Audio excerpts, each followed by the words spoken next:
إن الحمد لله نستعينه ونستغفره ونعوذ بالله من شرور أنفسنا ومن سيئات أعمالنا من يهد الله فلا مضل له ومن يضلل فلا هادي له أشهد أن لا إله إلا الله وحده لا شريك له وأشهد أن محمدًا عبده ورسوله يا أيها الذين آمنوا اتقوا الله حق تقاته ولا تموتن إلا وأنتم مسلمون يا أيها الناس اتقوا ربكم الذي خلقكم من نفس واحدة وخلق منها زوجها وبث منهما رجالا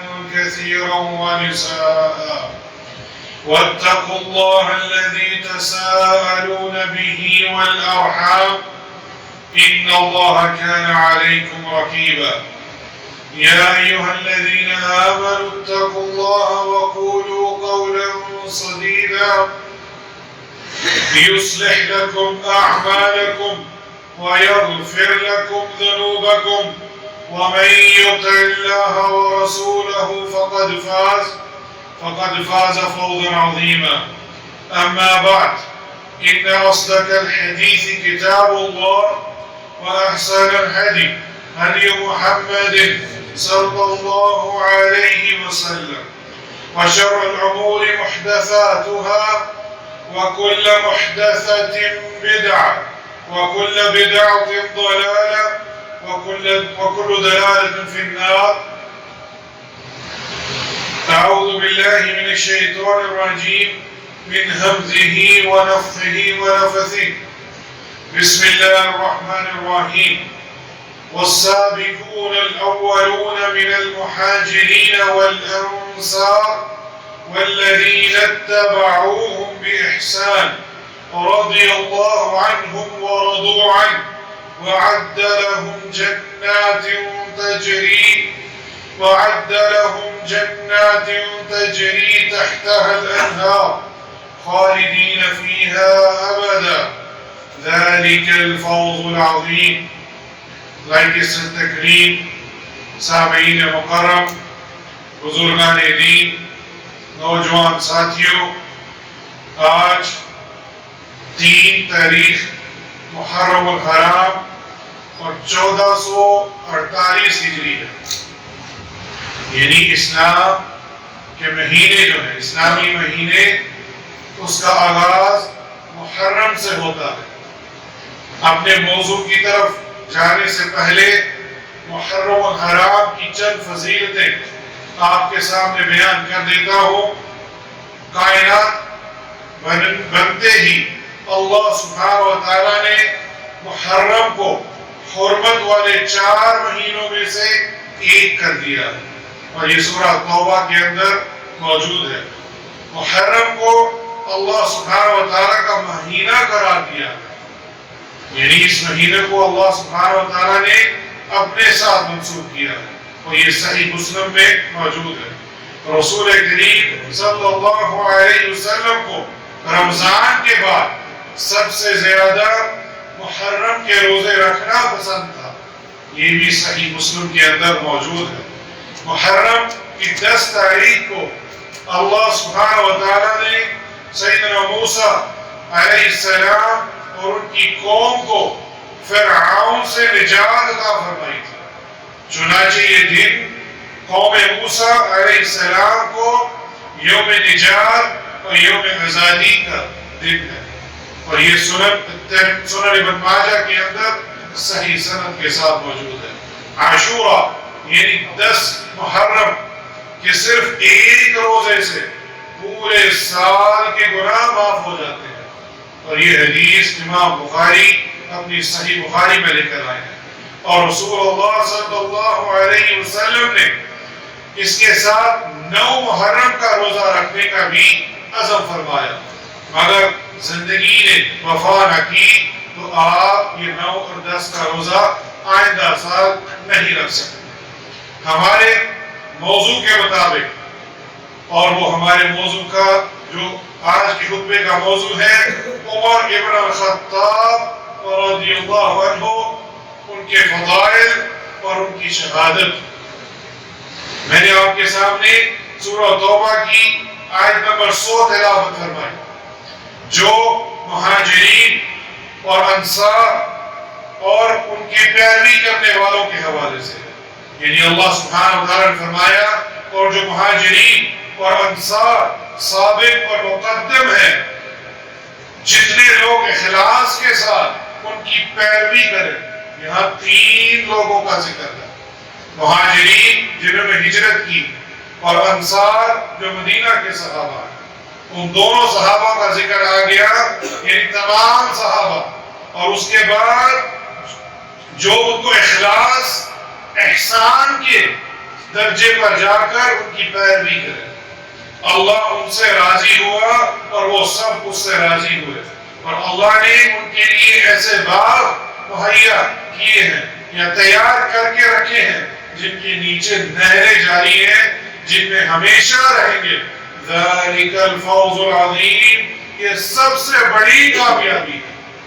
عمر ابن الخطاب، جیسے میں نے ذکر کیا کہ 1448 ہجری ہے، یہ عمر ابن الخطاب ہی ہیں جنہوں نے اسلامی کیلنڈر کا آغاز کیا، اللہ اکبر، اور نئے سال کا جو آغاز آپ نے محرم کے مہینے سے ہوا، تاکہ یہ محرم شہر اللہ کے نام سے ہے، اور یہ بھی عمر ابن الخطاب رضی اللہ عنہ کا ان کے اجر میں جاتا ہے کہ اسلامی مہینے کا آغاز بھی انہوں نے محرم سے کیا، اور یہ کیلنڈر بھی انہوں نے ہی تیار کیا۔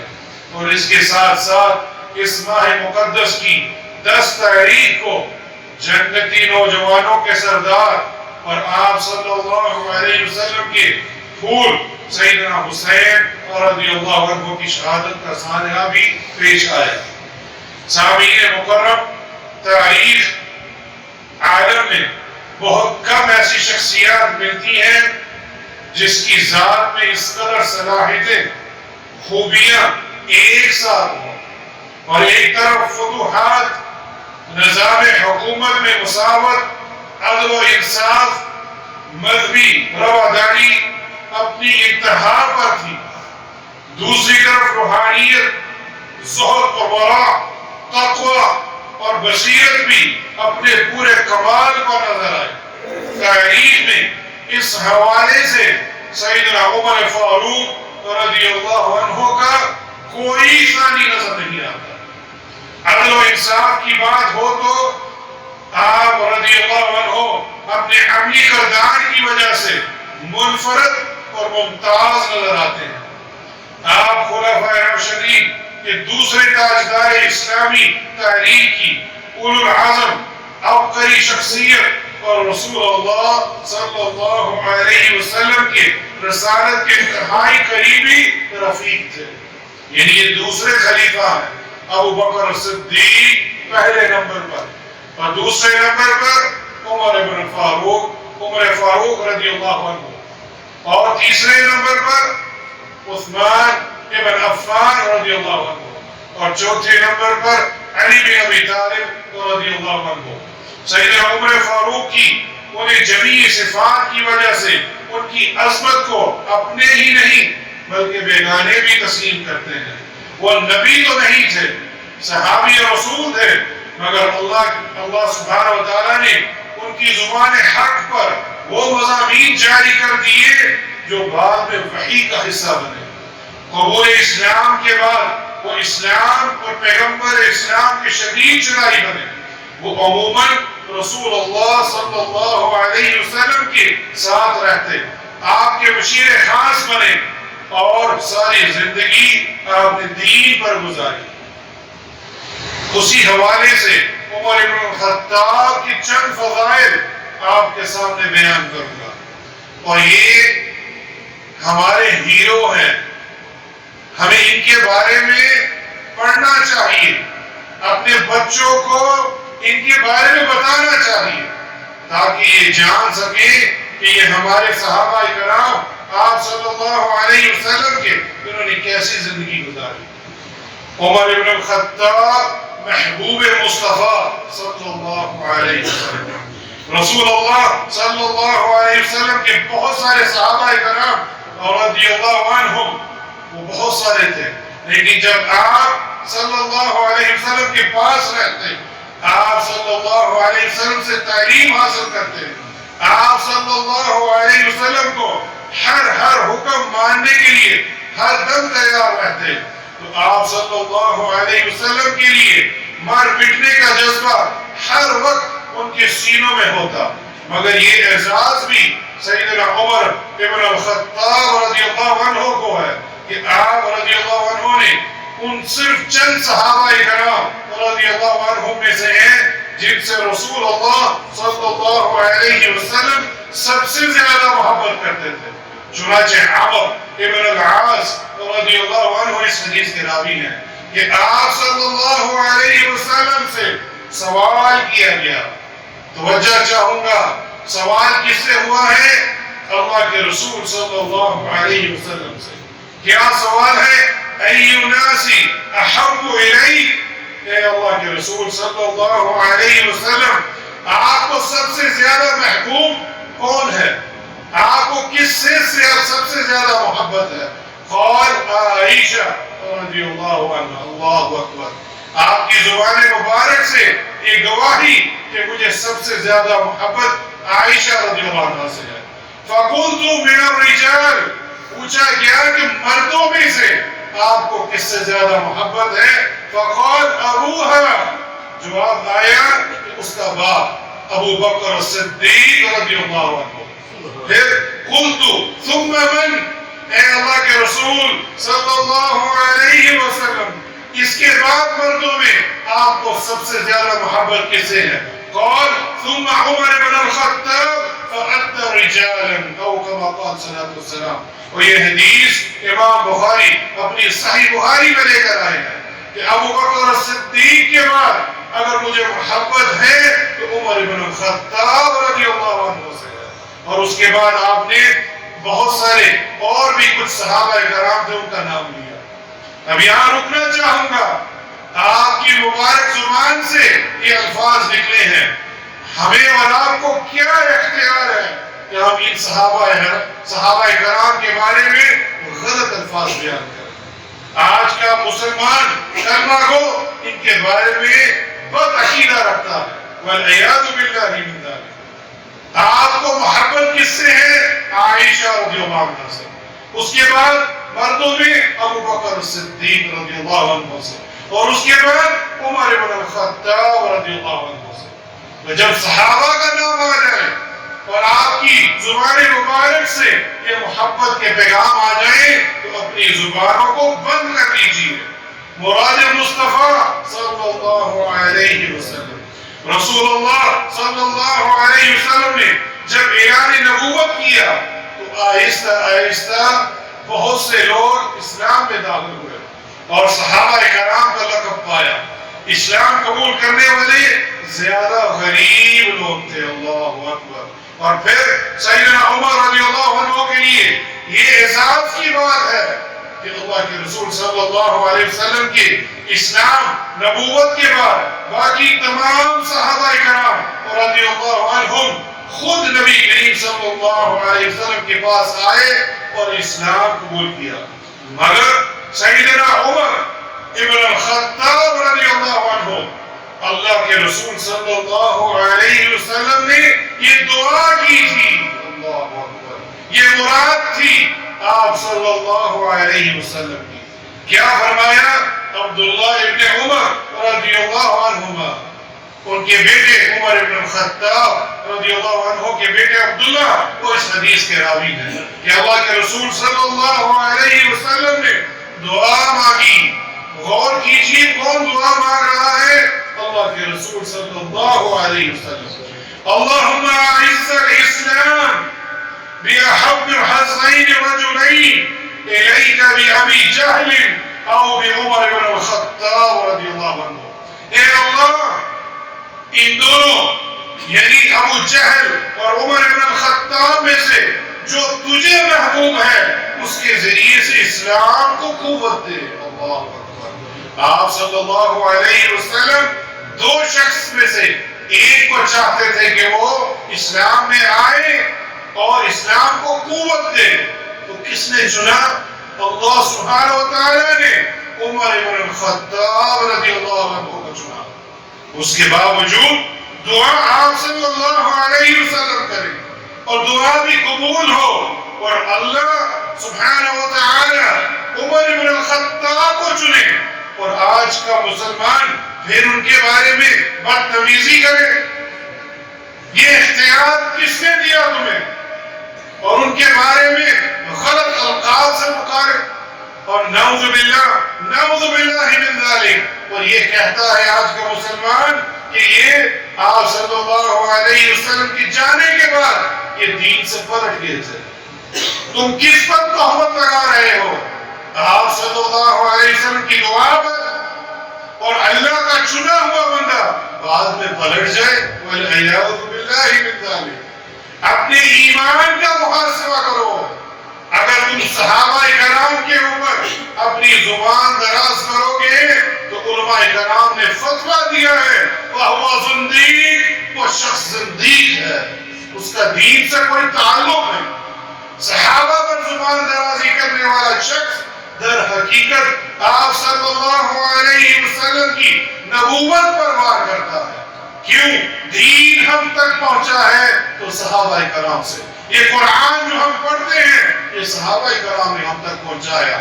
یہ حدیثیں جو ہم پڑھتے ہیں اس پر عمل کرتے ہیں، ان کے راوی صحابہ کرام ہیں، اور رضی اللہ عنہم۔ اور عمر بن الخطاب جیسی شخصیت جو دعا آپ صلی اللہ علیہ وسلم کی مراد ہو، اور اللہ سبحانہ و تعالیٰ اس کو چن لے اور پھر اسلام کو قوت دے، ہمیں اپنی زبان کو بند رکھنا ہے۔ یہ حدیث سنن ترمذی کے اندر موجود ہے، اور شیخ ناصر الدین الالبانی رحمہ اللہ نے اس کی سند کو صحیح قرار دیا ہے۔ حق گوئی کی نبوت شہادت، واہ قربان جائیں سیدنا عمر بن الخطاب رضی اللہ عنہ پہ، جس کے سچے اور حق پر ہونے کی گواہی رسول اللہ صلی اللہ علیہ وسلم نے۔ آپ رضی اللہ عنہ ہمیشہ مبنی بر حقیقت گفتگو فرماتے، آپ رضی اللہ عنہ کے فیصلے برحق ہوتے۔ کتنے ہی مواقع ایسے ہیں کہ سیدنا عمر ابن الخطاب رضی اللہ عنہ رسول اللہ صلی اللہ علیہ وسلم کو کوئی مشورہ دیتے تو اللہ سبحانہ و تعالیٰ سیدنا عمر ابن الخطاب رضی اللہ عنہ کی موافقت میں قرآن نازل فرما دیتے۔ اللہ اکبر۔ یعنی آپ مشورہ دے رہے ہیں اللہ کے رسول صلی اللہ علیہ وسلم کو، تو اللہ سبحانہ و تعالیٰ نے وہ قرآن بنا کر نازل کر دیا۔ کم و بیش 15 سے 20 آیات ایسی ہیں جو آپ کی موافقت، آپ کے مشورے کے اوپر اتری۔ کتنے ہی فیصلے رسول اللہ صلی اللہ علیہ وسلم کے ساتھ ایسے ہوتے ہیں جن میں جو فیصلہ عمر رضی اللہ عنہ کا ہوتا، وہی فیصلہ رب کعبہ کا ہوتا۔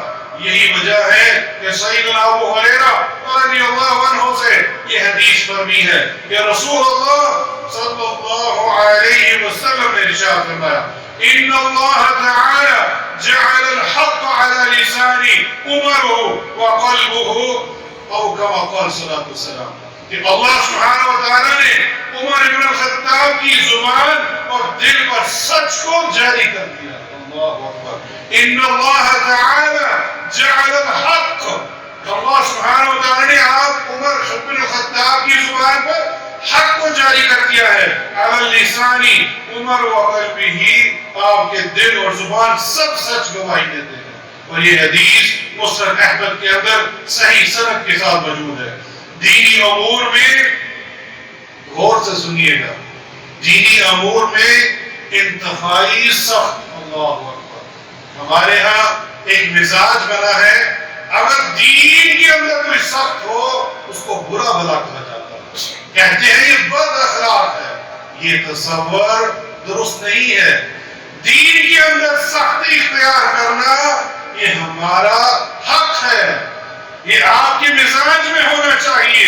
آپ کے اندر غیرت ہونی چاہیے. جہاں اللہ اور اس کے رسول کی بات آئے وہاں آپ سختی اختیار کیجیے. اللہ سبحانہ و تعالیٰ نے اپنے بندوں کو مختلف خوبیوں سے نوازا ہوتا ہے. کچھ ایسے اچھے ہوتے ہیں اور کچھ برے. اور اسی حوالے سے عمر بن الخطاب کو یہ اعزاز حاصل ہے کہ اللہ کے رسول صلی اللہ علیہ وسلم نے ایک خاص خوبی بیان کرتے ہوئے فرماتے ہیں کہ عمر رضی اللہ عنہ دین کے معاملے میں انتہائی سخت ہے. وہ دین کے معاملے میں کسی سستی، غفلت، کمپرومائز کا شکار نہیں ہوتے. اللہ اکبر. اور یہ حدیث سیدنا انس بن مالک رضی اللہ عنہ سے مروی ہے کہ اللہ کے رسول صلی اللہ علیہ وسلم نے فرمایا ارحم امتی بامتی ابو بکر، کہ میری امت میں سب سے زیادہ نرمی اختیار کرنے والے ابو بکر صدیق رضی اللہ عنہ. یہ ایک شخصیت کی پہلو، اس کی فضیلت بیان ہوئی. پھر کیا فرمایا وَأَشَدُّهُمْ فِي أَمْرِ اللَّهِ عمر، او کما قال صلی اللہ علیہ وسلم. اور اللہ سبحانہ و تعالیٰ کے دین کے معاملے میں سب سے سخت عمر بن الخطاب رضی اللہ عنہ تھے. اور یہ حدیث سنن الترمذی کے اندر اور شیخ ناصر الدین الالبانی نے اس کو صحیح قرار دیا ہے. آئندہ اگر کسی شخص کو دین پر چلتے ہوئے دیکھیں اور اللہ کی غیرت اس میں ہو اور وہ سختی اختیار کرے، اس کو برا بھلا مت کہیے. یہ ہمارے دین کا تقاضا ہے.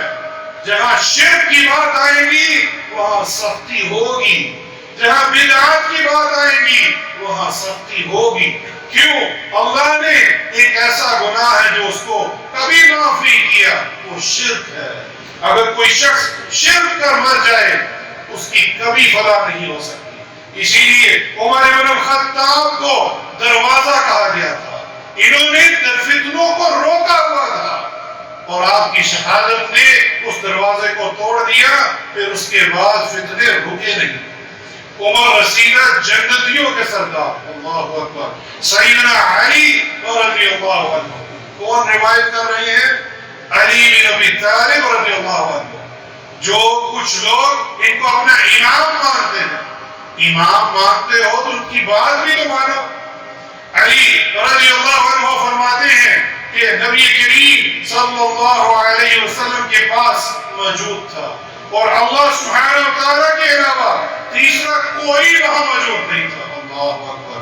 آپ صلی اللہ علیہ وسلم، علی بن ابی طالب اور اللہ سبحانہ و تعالیٰ کیا فرماتے ہیں کہ آپ صلی اللہ علیہ وسلم کی نظر سیدنا ابو بکر رضی اللہ عنہ اور عمر بن الخطاب رضی اللہ عنہ پر پڑی تو آپ کی زبان مبارک سے یہ ارشاد ہوا هذان سیدا اهل اهل الجنة من الاولین والآخرین الا النبیین والمرسلین او کما قال صلی اللہ علیہ وسلم. یہ دونوں ابو بکر صدیق اور عمر بن الخطاب رضی اللہ عنہما دونوں کو گواہی دی کہ دونوں نبیوں اور رسولوں کے علاوہ وہ اگلے پچھلے اللہ اکبر آدم علیہ السلام سے لے کر آخر تک تمام عمر رسیدہ جنتیوں کے سردار ہوں گے. یہ کس نے بولا؟ آپ صلی اللہ علیہ وسلم نے. اور حدیث کون روایت کر رہا ہے؟ علی بن ابی طالب. اور یہ حدیث سنن الترمذی کے اندر صحیح سند کے ساتھ موجود ہے. جب یہ گواہی آ جائے تو اپنی زبانوں کو بند کر لیجئے.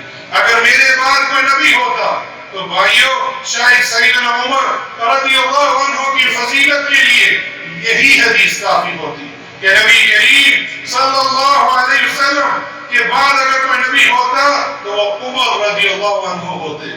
جیسا کہ سیدنا عقبہ بن عامر رضی اللہ عنہ سے روایت ہے کہ رسول اللہ صلی اللہ علیہ وسلم فرمایا لو كان نبی بعدی لکان عمر بن الخطاب. اگر میرے بعد کوئی نبی ہوتا تو عمر بن الخطاب رضی اللہ عنہ ہوتے.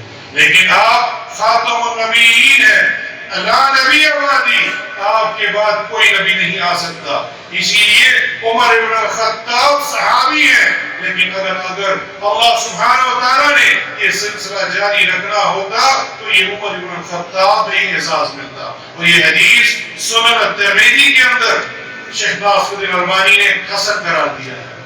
وہ عمر بن الخطاب جسے دیکھ کر شیطان بھی اپنی راہ بدل دے. اللہ اکبر. یہ حدیث بھی سننے کے قابل ہے. سعد بن ابی وقاص رضی اللہ عنہ فرماتے ہیں کہ عمر رضی اللہ عنہ نے رسول اللہ صلی اللہ علیہ وسلم سے اندر آنے کی اجازت چاہی. اس وقت آپ کے پاس قریش کی چند عورتیں امہات المومنین میں سے بیٹھی باتیں کر رہی تھی. تو آپ کی آواز پر اپنی اونچی آواز کرتے ہوئے جب آپ نے نان نفقہ میں زیادتی کا مطالبہ کر رہی تھی، یعنی آپ صلی اللہ علیہ وسلم کے پاس اپنی آواز اونچی کر رہی ہیں اور نان نفقہ اس کو بڑھانے کے لیے مطالبہ کر رہی ہیں. جو ہی عمر رضی اللہ عنہ کی آواز سنی کہ وہ اجازت چاہ رہے ہیں تو وہ تمام کھڑی ہو کر پردے کے پیچھے چلی گئی اور بات کھڑی ہوئی. تو آخر آپ صلی اللہ علیہ وسلم نے اجازت دی، وہ داخل ہوئے تو آپ صلی اللہ علیہ وسلم مسکرا رہے تھے. اللہ اکبر. تو عمر بن الخطاب نے عرض کیا اضحک اللہ سنک یا رسول اللہ، اے اللہ کے رسول، اللہ سبحانہ وتعالی آپ کو ہمیشہ خوش رکھے. تو آپ صلی اللہ علیہ وسلم نے فرمایا اجبت من هؤلاء الذي كنا عندي فلما سمعنا صوتك ابدلنا بالحجاب او كما قال صلی اللہ علیہ وسلم. مجھے ان عورتوں پر تعجب ہے جو ابھی میرے پاس بیٹھی ہوئی تھی، لیکن تمہاری آواز سنتے ہی سب پردے کے پیچھے بھاگ گئے. اللہ اکبر. اور اس بات سے میں مسکرا رہا ہوں. عمر رضی اللہ عنہ نے عرض کیا اے اللہ کے رسول، ڈرنا تو مجھے آپ سے چاہیے تھا. پھر انہوں نے عورتوں سے، امہات المومنین سے، اپنی جانوں کی دشمنوں تم مجھ سے ڈرتی ہو، نبی کریم صلی اللہ علیہ وسلم سے نہیں ڈرتی؟ عورتوں نے کہا ہاں آپ ٹھیک کہتے ہو، نبی کریم صلی اللہ علیہ وسلم کے مقابلے میں آپ کہیں زیادہ سخت ہیں. اس پر آپ صلی اللہ علیہ وسلم نے فرمایا ایہن ابن الخطاب، اے ابن الخطاب، والذی نفسی بیدی، اس ذات کی قسم جس کے ہاتھ میں میری جان ہے، ما لقیک الشیطان سالکا فجن قط الا سلک فجن غیر فج او کما قال صلی اللہ علیہ وسلم. اگر شیطان تمہیں کسی راستے پر چلتا دیکھتا ہے تو اسے چھوڑ کر وہ کسی دوسرے راستے پر چل پڑتا ہے. یہ شیطان بھی ہار چکا تھا. کیوں؟ وہ دین میں سخت ہے. آج ہم نے دین کے اندر اللہ کے معاملے میں نرمی اختیار کی ہے تو شیطان جن آپ پر حاوی ہو چکے ہیں. اور یہ حدیث امام بخاری صحیح بخاری کے اندر لے کر آئے ہیں اور اس کے بعد زبان نبوت سے شہادت کی پیشن گوئی.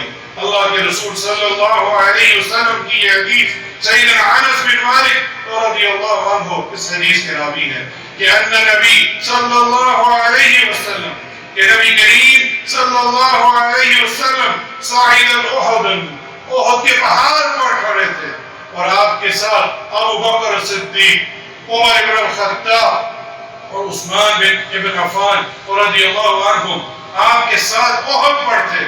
تو احد پر چڑھتے تو احد کا پہاڑ کانپ اٹھا، لرزا اٹھا. تو آپ صلی اللہ علیہ وسلم نے فرمایا کہ اے احد قرار پکڑ، تجھ پر ایک نبی، ایک صدیق اور 2 شہید ہیں. اللہ اکبر. یہ بھی گواہی کس نے دی؟ آپ صلی اللہ علیہ وسلم نے.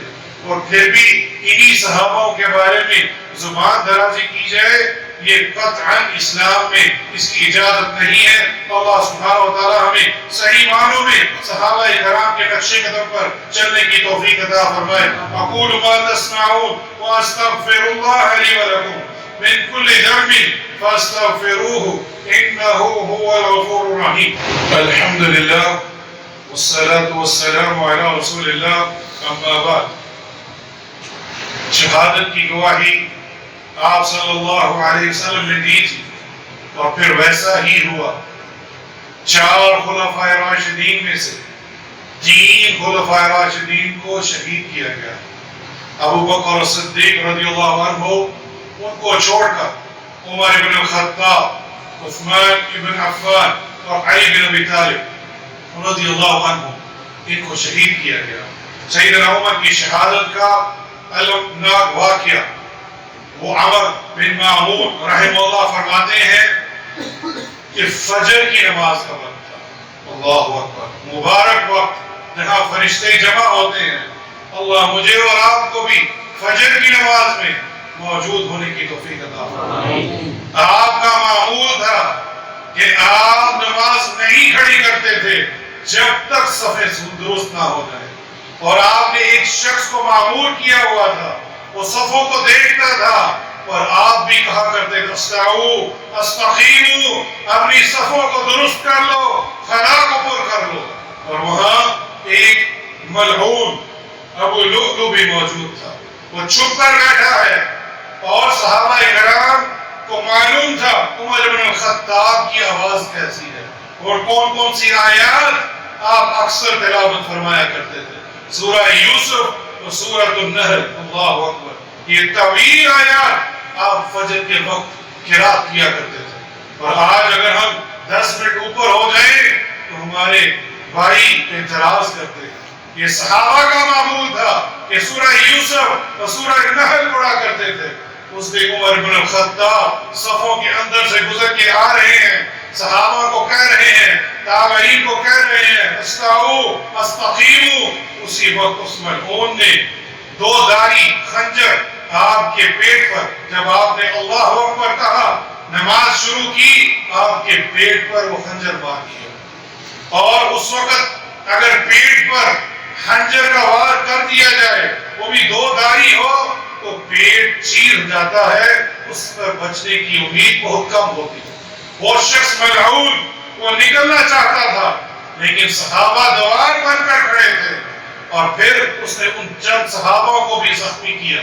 ان میں سے 7 ایسے لوگ تھے جن کو شہادت بھی ملی۔ پھر آپ عمر بن الخطاب نے، پیچھے کون کھڑا ہے؟ عبد الرحمن بن عوف رضی اللہ عنہ، عشرہ مبشرہ، تاجر شخص، وہ صف اول کا نمازی ہے، وہ آپ کے پیچھے کھڑا ہے۔ آپ عمر بن الخطاب رضی اللہ عنہ نے اس کو کھینچ کے آگے کیا، اور پھر آپ نے نماز مختصر کر کے عبد الرحمن بن عوف رضی اللہ عنہ نے مکمل کی، تو پھر آپ نے عمر بن الخطاب کو پکڑا۔ عمر بن الخطاب فرما رہے تھے کہ مجھے کسی کتے نے کاٹ لیا ہے، اے عبداللہ بن عباس رضی اللہ عنہما۔ کس کو پکارا؟ گھر کے بندے کو، اہل بیت میں سے، یہ دیکھو کس کتے نے مجھے کاٹا ہے۔ اس نے کہا ابو لؤلؤ الفیروز، اس نے کہا آپ کو خنجر مارا ہے۔ اس نے کہا الحمدللہ، یہ شخص مسلمان تھا ہی نہیں، مجوسی تھا، اور مجھے اللہ سبحانہ و تعالی نے مسجد نبوی کے اندر شہادت کے قریب لا کھڑا کیا۔ اور پھر آپ چند دن ہی زندہ رہے۔ کیوں؟ پیٹ پر خنجر لگا تھا، وہ ممکن نہیں تھا کہ آپ کا بچنا۔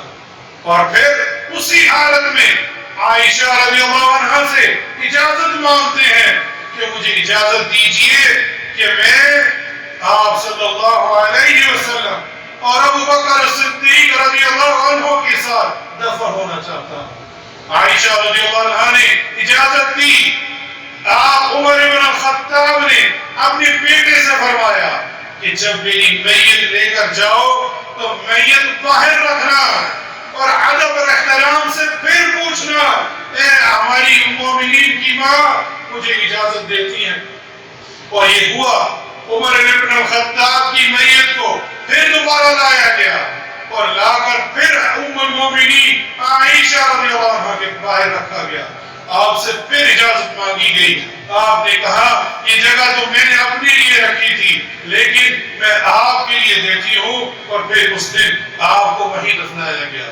سیدنا عمر بن الخطاب رضی اللہ عنہ کی شہادت کی تاریخ امام لیث بن سعد فرماتے ہیں کہ 23 ہجری یا 25 یا 26 ذوالحج کو آپ کو شہید کیا گیا، اور آپ کی مدت خلافت 10 سال 6 ماہ اور 4 دن تک مقیم تھی۔ اور یہ ایک ایسا دور ختم ہوا، اس دور میں اسلام کافی دور تک پھیلا، کئی محیط تک، اور آپ کی غسل اور نماز جنازہ سیدنا عبداللہ ابن عمر رضی اللہ عنہما فرماتے ہیں کہ سیدنا عمر رضی اللہ عنہ کا غسل دے کر کفن دیا گیا تو ان کی نماز جنازہ بھی ادا کی گئی جبکہ وہ شہید تھے۔ اور سیدنا عبداللہ ابن عمر رضی اللہ عنہما فرماتے ہیں صہیب رومی رضی اللہ عنہ نے عمر ابن الخطاب رضی اللہ عنہ کا جنازہ پڑھایا، اور یہ حدیث، یہ قول تاریخ ابن درہ الدمشقی کے اندر موجود ہے۔ اور آخر میں سیدنا عبداللہ ابن عباس رضی اللہ عنہما فرماتے ہیں کہ جب آپ کی نماز جنازہ پڑھائی گئی، لیکن آپ کا جسم مبارک رکھا ہوا تھا، لوگ آ کر دیکھتے تھے، اتنے میں عبداللہ ابن عباس رضی اللہ عنہما کے پیچھے کندھے پر کسی نے ہاتھ رکھا، آپ نے مڑ کر دیکھا وہ علی بن ابی طالب رضی اللہ عنہ تھے، اور وہ رو رہے تھے۔ کس پر رو رہے تھے؟ علی عمر بن الخطاب کی شہادت پر۔ اللہ اکبر۔ اور یہ آپ ہی کا امام ہے، وہ وہاں آنسو بہا رہے ہیں، اور کیا فرماتے ہیں کہ میں نے ہمیشہ اللہ کے رسول صلی اللہ علیہ وسلم کو یہی فرماتے ہوئے سنا ہے کہ میں ابو بکر اور عمر گئے، میں ابو بکر اور عمر داخل ہوئے، میں ابو بکر اور عمر باہر آئے، جب بھی آپ صلی اللہ علیہ وسلم نے نام لیا صرف ابو بکر اور عمر کا ہی نام لیا۔ اور یہ علی بن ابی طالب رضی اللہ عنہ اس حدیث کے راوی ہیں، اور اس طرح امام بخاری اس حدیث کو لے کر آئے ہیں۔ ان ہیرو کو، یہ ہمارے اصل ہیرو ہیں، لیکن افسوس ہم نے ان کو ہیرو بنا لیا ہے جو ہمارا دین سے اس کا تعلق ہی نہیں۔ الولاء والبراء، اللہ کے لیے محبت کرنا، اللہ کے لیے نفرت کرنا، وہ کب آپ کے اندر پیدا ہو؟ ہم نے اپنی ٹی شرٹ کے پیچھے کفار کے نام لکھے ہیں، ان خلفاء راشدین کا نام کیوں نہیں لکھتے؟ یہ ہے اصل ہیرو، ان کی پہچان، ان کی محبت ہونی چاہیے، نہ کہ وہ کفار مشرکوں کی جو وہاں کھیل کود کر رہے ہیں اور ان کے ناموں کو آپ نے لکھا ہے۔ آپ کے اندر الولاء والبراء کی غیرت کب آئے گی؟ اور ان صحابہ کی زندگی کو پڑھیے، خود بھی عمل کیجئے۔ کیوں؟ اللہ سبحانہ وتعالی نے قرآن مجید میں ارشاد فرمایا ہے کہ اگر تم ان کی طرح ایمان لاؤ گے پھر تم ہدایت یافتہ ہو، پھر تم ہدایت یافتہ ہو۔ سورہ البقرہ کی آیت ہے۔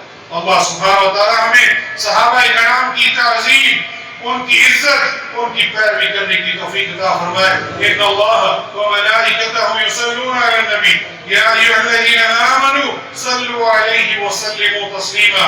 اللهم صل علی محمد وعلى آل محمد كما صليت على إبراهيم وعلى آل إبراهيم إنك حميد مجيد۔ اللهم بارك على محمد وعلى آل محمد كما باركت على إبراهيم وعلى آل إبراهيم إنك حميد مجيد۔ جو بیمار ہیں یا اللہ ان کو شفا کاملہ اور عاجلہ عطا فرما، جو پریشان ہیں یا اللہ ان کی پریشانی کو دور فرما، یا اللہ ہماری اولاد کو نیک اور صالح بنا، یا اللہ جن کو اولاد نہیں ہے یا اللہ ان کو نیک اور صالح اولاد عطا فرما، جن کے والدین وفات پا چکے ہیں یا اللہ ان کی قبروں کو جنت کا باغ بنا دے، یا اللہ جن کے والدین حیات ہیں ان کو ایمان والی صحت والی زندگی عطا فرما، ان کے بچوں کو اپنے والدین کی خدمت کرنے والا بنا، یا اللہ ہمیں ایمان کی حالت میں رکھنا اور صحابہ کرام کے نقش قدم پر چلنے والا بنا، ان پر اللہ بھی راضی ہوئے اور جو ان کے احسان کے درجے پر جا کے ان کی پیروی کرنے والا بنا